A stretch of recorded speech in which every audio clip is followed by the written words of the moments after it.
ဟုတ်ကဲ့ကျွန်တော်တို့အခုရောက်နေတဲ့နေရာကတော့ KIA ရှေ့တန်းစခန်းတစ်ခုဖြစ်တဲ့လဝါရန်တပ်စခန်းမှာဖြစ်ပါတယ်အခုကျွန်တော်နောက်ဒီဘက်အချမ်းမှာမြင်နေရတဲ့တောင်ကုန်းကတော့ KIA ကထိန်းချုပ်ထားတဲ့တောင်ကုန်းပဲဖြစ်ပါတယ်ဒါပေမဲ့ဒီဘက်ကိုအဲ့တောင်ကုန်းနဲ့ကပ်ရဲ့ဒီဘက်အချမ်းကိုကြီးလိုက်မယ်ဆိုရင်တော့ကျွန်တော်တို့မြန်မာစစ်တပ်ကထိန်းချုပ်ထားတဲ့တောင်ကုန်းတွေကိုမြင်ရနိုင်ပါတယ်ဆိုတော့ဒီတောင်ကုန်းတစ်ခုဟာတပ်ဖွဲ့နှစ်ခုကတိကျစီထိန်းချုပ်ထားတဲ့တောင်ကုန်းတွေဖြစ်တဲ့အပြင်အမတန်မှနိစက်တဲ့မျက်နှာချင်းဆိုင်မြင်ရလောက်တဲ့အနေအထားမှာရှိနေတဲ့တောင်ကုန်းတွေလည်းဖြစ်ပါတယ်ဆိုတော့အခု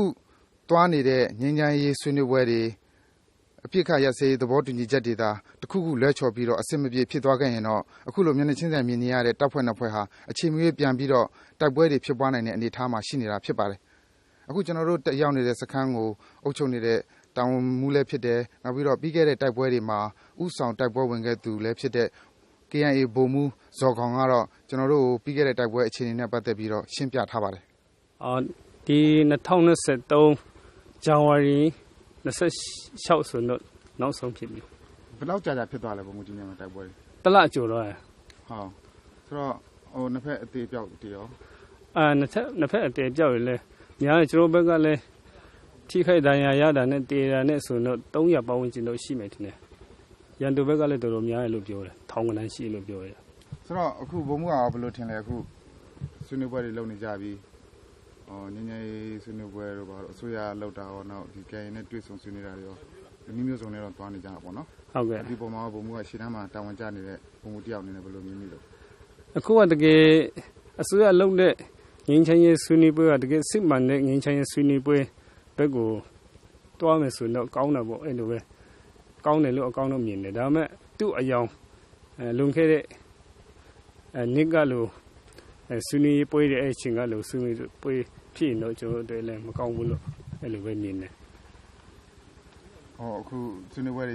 သဘောနှစ်ဖက်အပြည့်ရပြီးတော့မှတိုက်ပွဲတွေပြန်ဖြစ်တယ်ဆိုတဲ့ပုံစံမျိုးဆိုလိုတာအခုကအဲ့လိုဆိုလိုတာပေါ့အစိုးရကပြောတာတမျိုးပေါ့နော်စစ်တပ်ကတကယ်လက်တွေ့အထဲမှာဒီရှေ့တန်းမှာဖြစ်တာကတမျိုးအဲ့လိုဖြစ်နေတယ်ဒါကြောင့်မို့တိတ်ပြီးမှစိတ်ထဲမှာတော့မယုံကြည်ဘူးပေါ့တန်တရားတော့ရှိတာပေါ့အဲ့လိုဖြစ်တယ်စစ်ပွဲတွေဖြစ်တာဗိုလ်မှူးစစ်သားတယောက်အနေနဲ့မြင်ဘာကြောင့်လို့ထင်လဲနိုင်ငံရေးကြောင့်လို့ပဲထင်တယ်ကိုတိုင်းမြန်မာစစ်တပ်ဘက်ကတိုက်တာကသဘောကသူတို့ဒီမှာကချင်ပြည်မှာဆိုရင်သဘောကတစ်တော်တို့ပြန်လာတာတွင်းထွက်ပစ္စည်းတွေပေါ်ရမလားအဲ့ဒါတွေလိုချင်လို့ဒီဘက်ကနေတိုက်တာမျိုးဖြစ်နိုင်ကြလားဘယ်လိုမြင်လားဒါလည်းဖြစ်နိုင်တယ်နောက်မှသူတို့ကကျွန်တော်ဒိုင်းသားတွေကိုအနိုင်ကျင့်ကျင်လို့အုပ်ချုပ်ခြင်းလို့ပေါ့အဲ့လိုပဲသဘောထားတယ်ဆိုတော့အဲ့လိုပဲခံယူတယ်ဆိုတော့နိုင်ငံရေးကြောင့်ဖြစ်တယ်ထင်တယ်ဆိုတော့နိုင်ငံရေးရသူတို့ဆွေးနွေးနေလိုက်တာတွေပြည်လည်သွားရင်တော့ဒီစစ်ပွဲတွေရပ်သွားမယ်ချုပ်ငြိမ်းသွားမယ်လို့ထင်တာပေါ့ဟုတ်တယ်ကျွန်တော်ကအဲ့လိုပဲထင်တယ်ဒီနိုင်ငံရေးဆွေးနွေးမှကျွန်တော်တိုင်းသားတွေရတင်ရထိုက်တဲ့အခွင့်အရေးတွေရပ်သွားရင်တော့တကယ်စစ်မှန်တဲ့ငြိမ်းချမ်းရေးရပ်သွားနိုင်တယ်လို့ထင်တယ်အဲ့လိုပဲထင်အခုဒီငြိမ်းချမ်းရေးတွေဆွေးနွေးတဲ့အထက်မှာသူတို့နေကြားဆောင်တပ်တို့ဘာတို့ကိစ္စတွေထည့်ပြီးတော့ပြောလာတာရှိတယ်လေဆိုတော့အဲ့လိုမျိုးတွေဖြစ်လာရင်ရောဗိုလ်မှူးတို့အနေနဲ့ဘယ်လိုခံစားရမလဲသူတို့မြန်မာစစ်တပ်နဲ့ပေါင်းပြီးတာဝန်ထမ်းဆောင်မယ်ဘာလို့ဖြစ်လာလဲဒါဆိုတော့ဒါကကျွန်တော်ရဲ့အထက်ကညွှန်ကြားချက်အရာပေါ့နော်အထက်ကညွှန်ကြားချက်အရာပဲလုပ်သွားရုံပဲရှိရပေါ့ကျွန်တော်ဗိုလ်မှူးတို့အနေနဲ့တော့စစ်သားချင်းအနေနဲ့ကတော့ဒါအတူတူလက်တွဲပြီးနေကြမယ်ဆိုရင်လည်းပြဿနာမရှိဘူးပေါ့ဟုတ်တယ်ကျွန်တော်ကတကယ်လို့များကျွန်တော်ဒိုင်းသားတွေတောင်းဆိုထားတဲ့အခွင့်အရေးရသွားရင်တော့အတူတူနေလဲဒါကကိစ္စမရှိဘူးပေါ့နော်နိုင်ငံရေးတွေပါအဆင်ပြေသွားတော့ဗိုလ်မှူးဒီစစ်မှုထမ်းတဲ့တပ်တန်းတစ်လျှောက်မှာအဆိုးဝါးဆုံးတိုက်ပွဲကဘယ်တိုက်ပွဲလို့မမတတာကြံခဲ့တာရှိသလားအဆိုးဝါးဆုံးတိုက်ပွဲတွေကဒီတိုက်ပွဲတွေပေါ့ဒီကျွန်တော်ဒီလေကြားရံခါရဘုံဒီဘက်တိုက်ပွဲပေါ့နော်ဒီဘက်တိုက်ပွဲဆိုတော့လေရင်ပြန်နေနေလေရပောင်း20လောက်ထင်တယ်နေ့တိုင်းလူနေ့တိုင်းလေရင်ပြန်3-4စီးနဲ့လာတိုက်ရတယ်လက်နဲ့ကြီးနေအကြီးကြီးတိုက်တယ်။မစစ်အင်အားလည်းတော့